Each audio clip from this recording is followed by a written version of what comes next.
Welcome to Reform Thinking. Today, we're doing a deep dive into a question that, well, it really sits at a tough intersection. You have diplomacy, you have destruction, and then you have moral law. And the dilemma is this. When a huge, brutal war is maybe, just maybe, grinding to a halt, what comes first?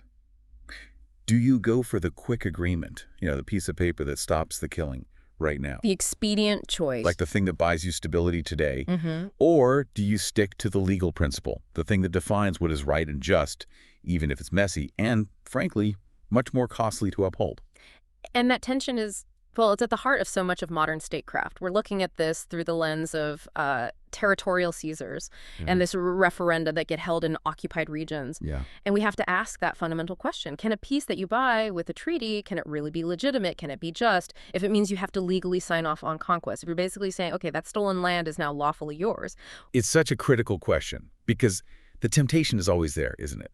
For countries that are exhausted, for policymakers who just want to win, the temptation is to say, look, the fighting stopped, let's just accept the new map and move on. Of course. But we have to really test that.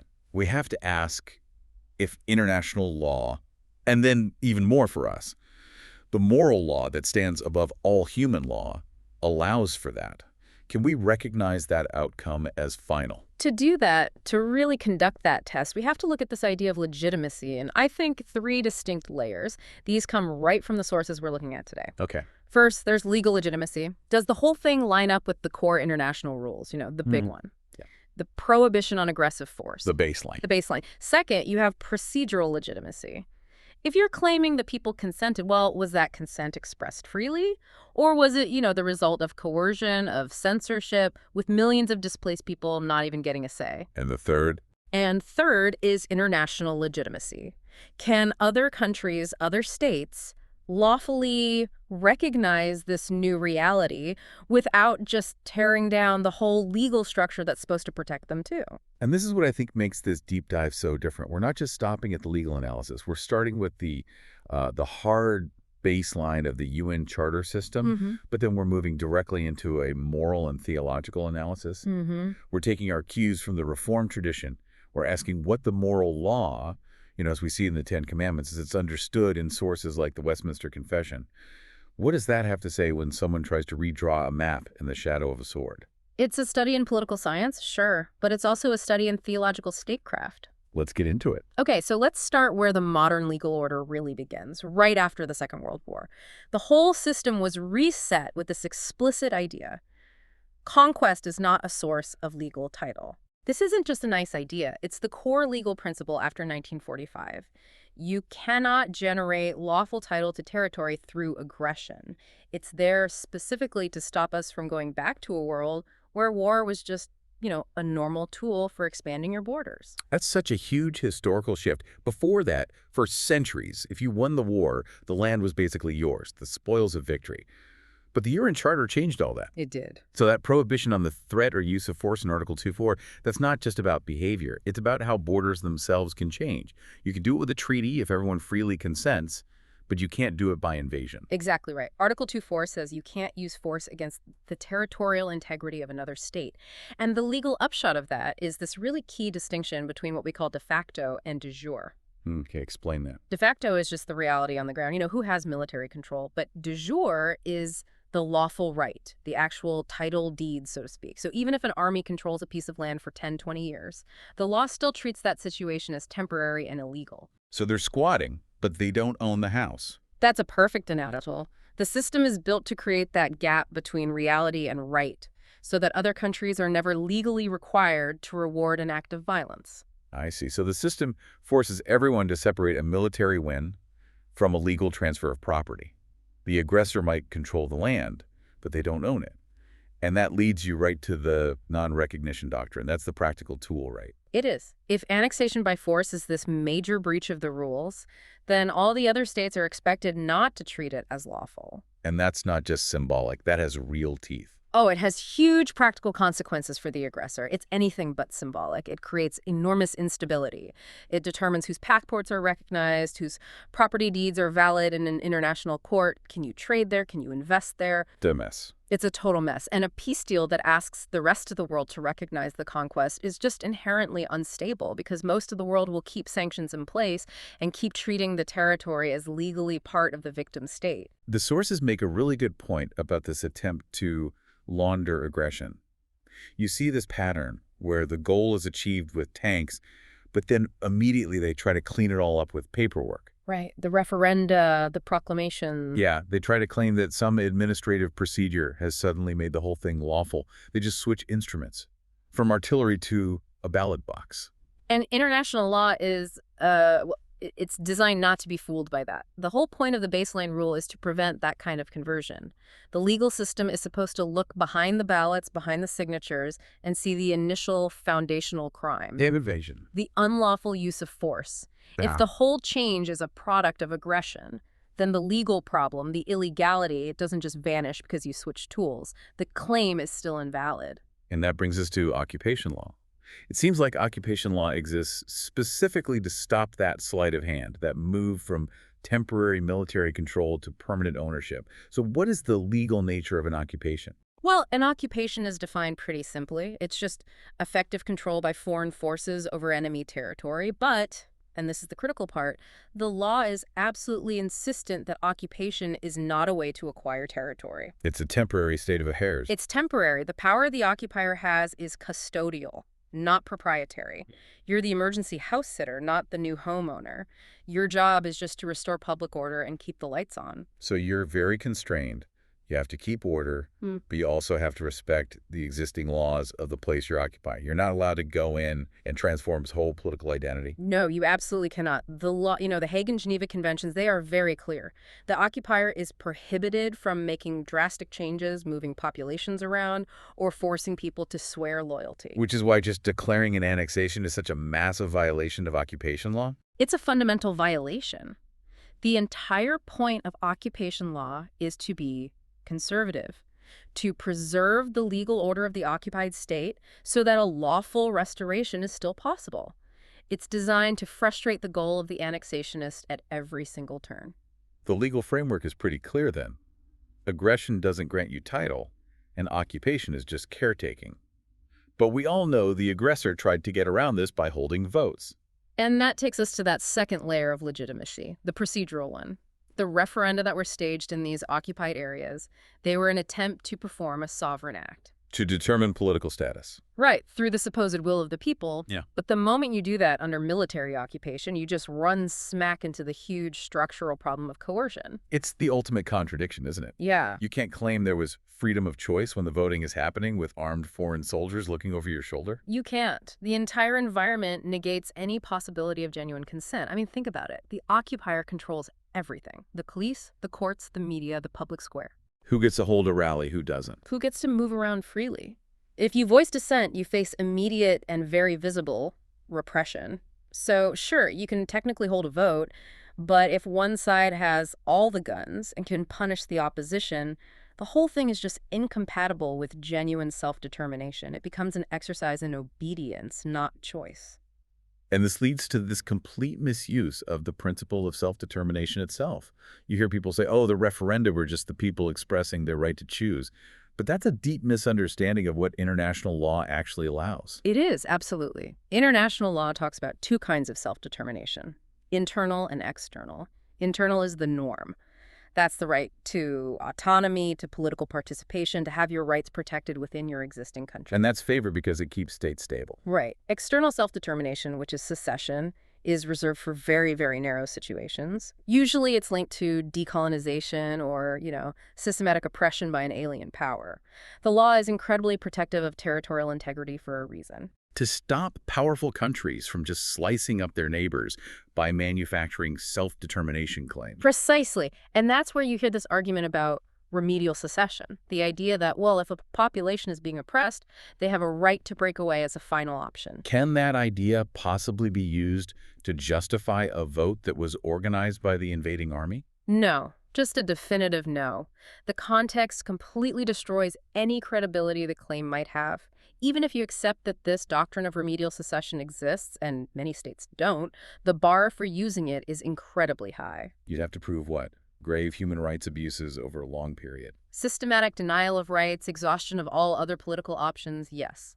But the real deal breaker here is the means. The whole idea is that it's a remedy against an abusive government. You can't credibly claim it when the entire process is being manufactured by an external military intervention. So if the cure depends on an invasion, it's legally and morally the same thing as the disease of aggression itself. It is.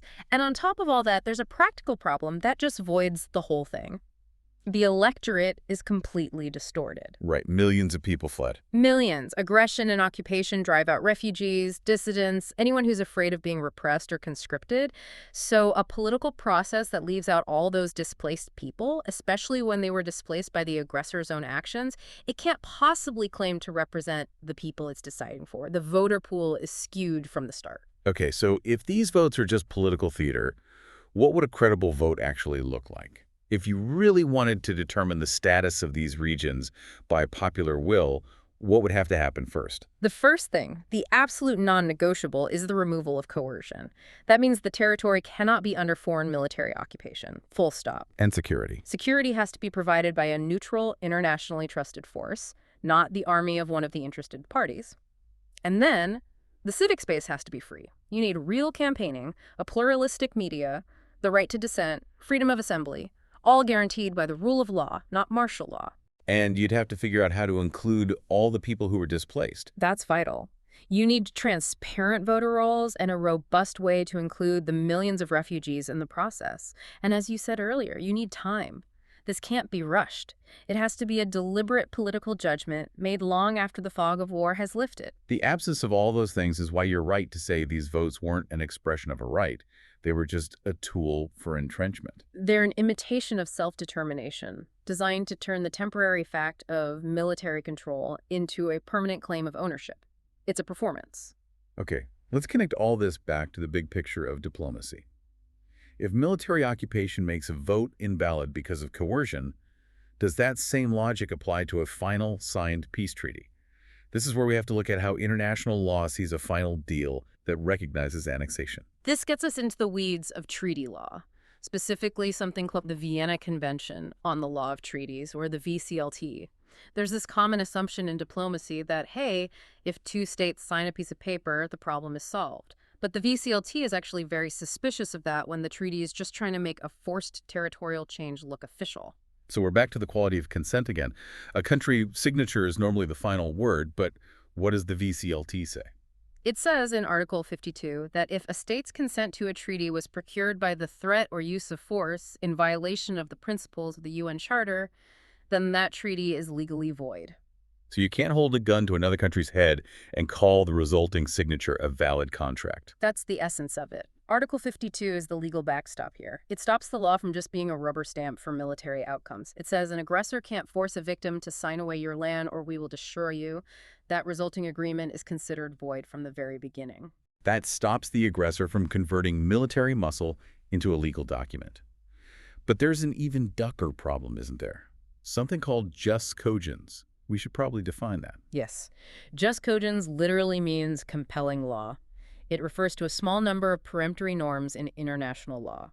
These are rules so basic to the global order that states cannot make treaties to get around them. Like what? The prohibition of slavery, genocide, and, for our purposes, aggressive war. Think of them as the constitution of international law. And if a treaty conflicts with a jus cogens norm, that treaty is automatically void, no questions asked. Since aggression is a jus cogens violation, any treaty trying to legitimize the fruits of that aggression is itself structurally illegal. Okay, so with that legal framework in mind, let's run the common scenarios that get proposed through this legitimacy test. For each one, we have to ask, does it reward aggression? Is it consent-free? And can the world recognize it? Let's do it. Scenario 1. Immediate cession or recognition.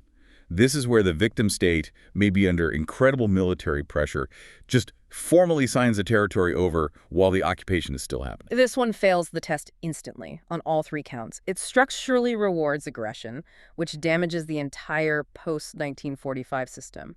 The consent from the victim is completely poisoned by that Article 52 coercion problem, and it basically accepts the results of those procedurally void referenda. And it would create an international headache. A massive one. It would invite widespread non-recognition from other countries, leading to an unstable, toxic border dispute for decades. This scenario teaches the most dangerous lesson possible, that war works. That if you're brutal enough for long enough, you can buy new borders. All right. Scenario 2. A frozen conflict or a ceasefire.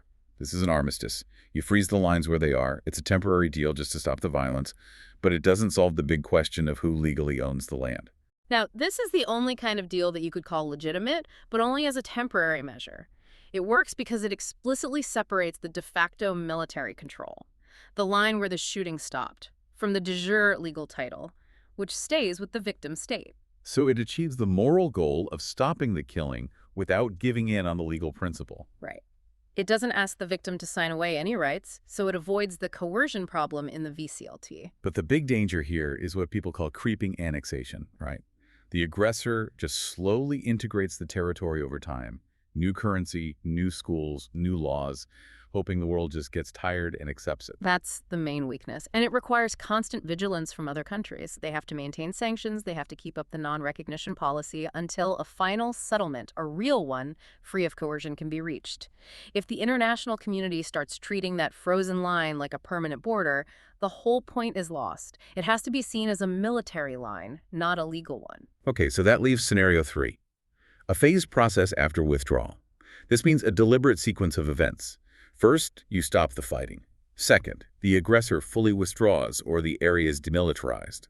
Third, neutral international monitors come in.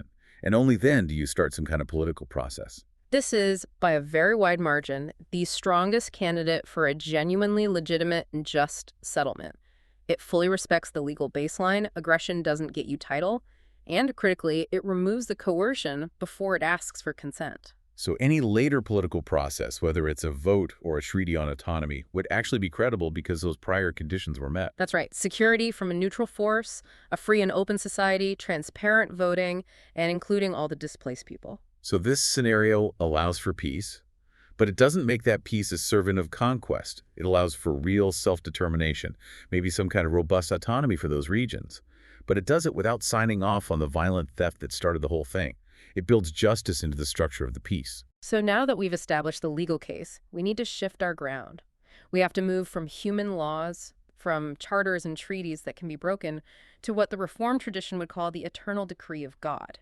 The sources we're looking at root their analysis not just in political science, but in theology. This is so central to Reformed thought. The idea that the boundaries of nations are not just, random accidents of history.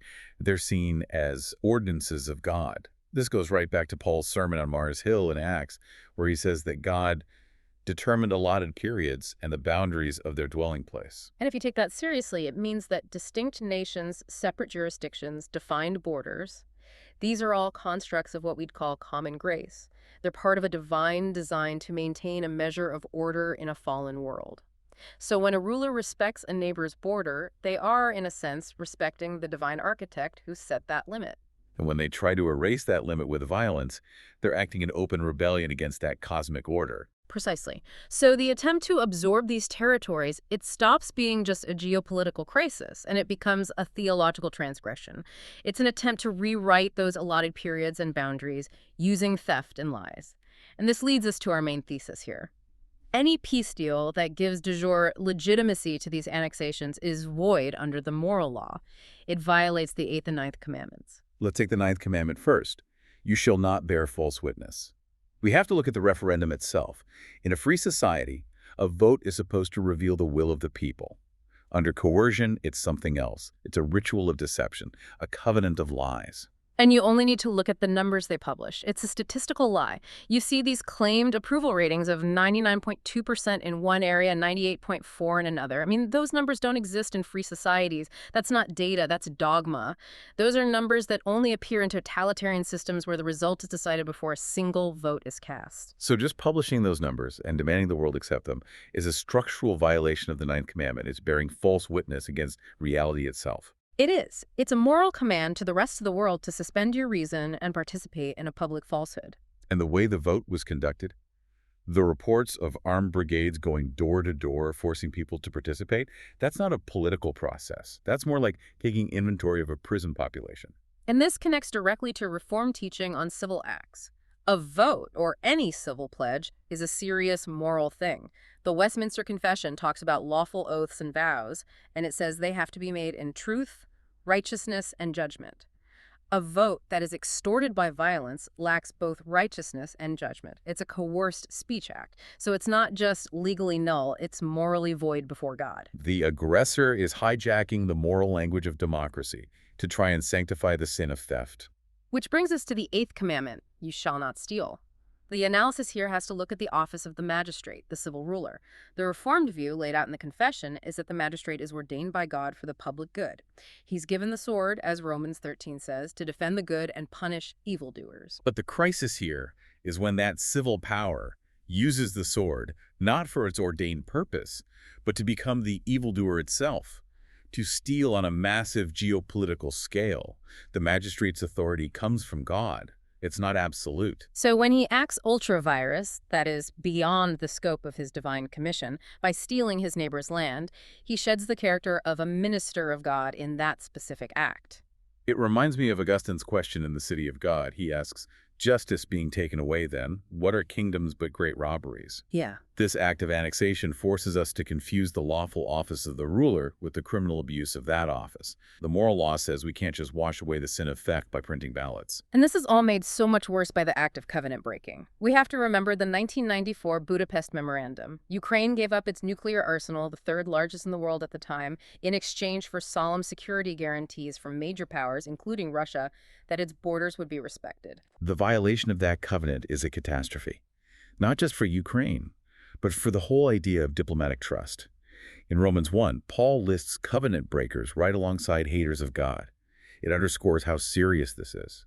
If these solemn international promises, especially about nuclear weapons, can just be ignored, then the bond of truth that holds civilization together starts to dissolve. This is why we have to theologically push back against the argument of pragmatic realism. The idea that, well, for the sake of stability, to lower gas prices or prevent a wider war, we should just accept the reality on the ground and recognize the stolen land. That's a huge theological mistake. Yeah. It elevates the immediate, visible idol of stability above the eternal attribute of justice. It's seeking peace where there is no justice, which the prophet Jeremiah warns against.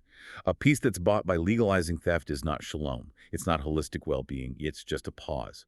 The Christian conscience can't grant that de jure recognition because that would mean saying the 8th commandment has a geopolitical loophole for the powerful. So to navigate this tension in a principled way, Christian statecraft has to make a very sharp distinction.